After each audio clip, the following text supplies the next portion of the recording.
Draw near, beloved. There is a story I want to tell you.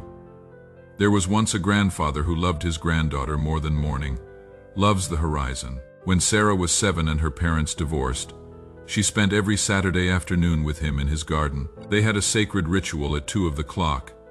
They would sit on the old wooden bench he would built, and she would tell him about her week while he taught her flower names. "Promise me, Grandpa," she said one afternoon, small hand in his weathered one, "that you will always be here on Saturdays." His eyes crinkled with love.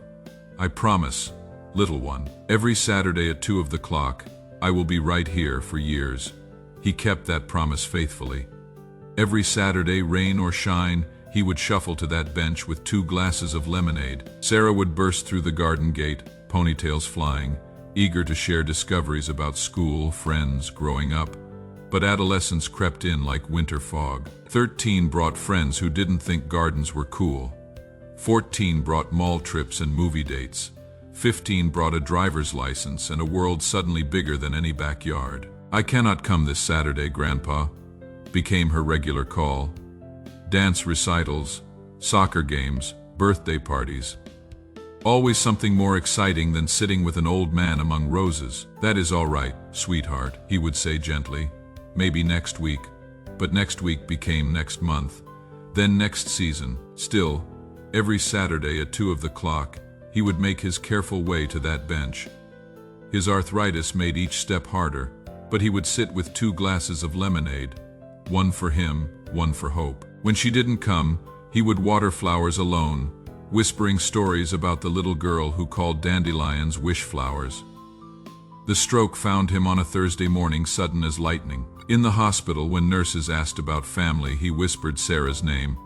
But she was away at college, 3 states distant, buried in finals and freedom. When neighbors finally reached her, she was studying for economics. "Your grandfather's had a stroke," the voice said. "He has been asking for you."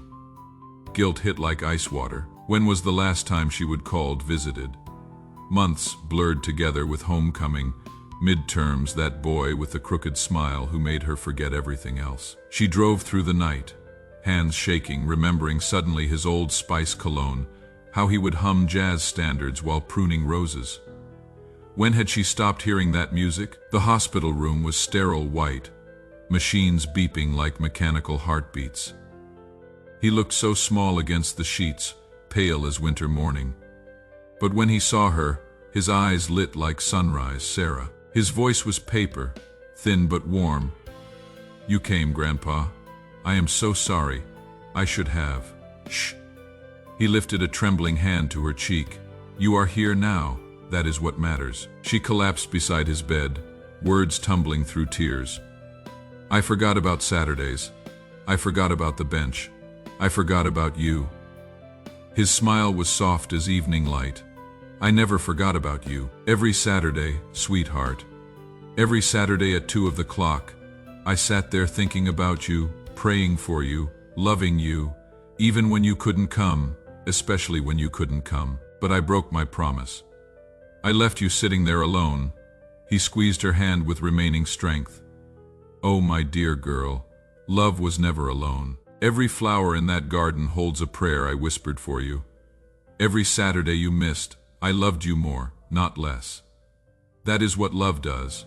It doesn't count absences, it counts heartbeats." Through tears, she saw it clearly. While she would been chasing a bigger world, he would been tending a love that never wavered, never demanded, never stopped believing she was worth waiting for. "The garden," she whispered. "Is it still there? Go see for yourself. The keys under the flower pot by the gate. The bench is still there, and the lemonade's in the fridge. Maybe you could sit there sometimes. Tell the flowers your stories." When she finally made it to his house, the garden was immaculate. Every flower bloomed perfectly, the bench freshly painted, 2 cushions waiting side by side. In the kitchen, she found fresh lemonade and a note in his shaky handwriting for my Sarah.